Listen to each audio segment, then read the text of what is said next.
હવે જ્યારે આપણે ઘરની બહાર હોઈએ અને આપણે તરસ લાગે ત્યારે આપણે દુકાનમાંથી પાણીની બોટલ ખરીદીએ છીએ અને તેને પીએ છીએ. સામાન્ય રીતે આપણે એવું લાગતું હોય છે કે બોટલમાં બંધ પાણી એ ઘણું સારું છે અને સલામત છે, પરંતુ જે રિયાલિટી છે એ આનાથી બિલકુલ વિપરીત છે.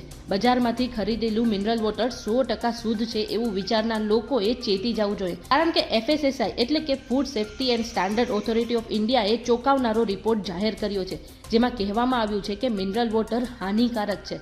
FSSAI એ બંધ બોટલના પાણીને સૌથી જોખમી કેટેગરીમાં મૂક્યું છે અને બજારમાં મળતી પાણીની બોટલ સ્વાસ્થ્યને નુકસાન પહોંચાડે છે એવું પણ સામે આવ્યું છે. રિપોર્ટ મુજબ બંધ બોટલ પાણીમાં સૂક્ષ્મ પ્લાસ્ટિકના ઘણા બધા કણો હોય છે જે પાણીમાં ભળી જતા હોય છે અને પાણી પીવાથી આપણા શરીરમાં એ જે કણો છે એ પ્રવેશી જતા હોય છે અને આને કારણે નખથી લઈને પાચન તંત્રને પણ અસર પહોંચે છે. એટલું જ નહીં, આ જે નેનો પ્લાસ્ટિકના કણ છે લીવર, કિડની સહિત કેન્સરની સંભાવના પણ વધારે છે. એટલા માટે હવે બીજી વખત જો તમે બજારમાંથી જે મિનરલ વોટરની બોટલ મળે છે તો એ પાણી પીતા પહેલા 100 વખત વિચારી લેજો.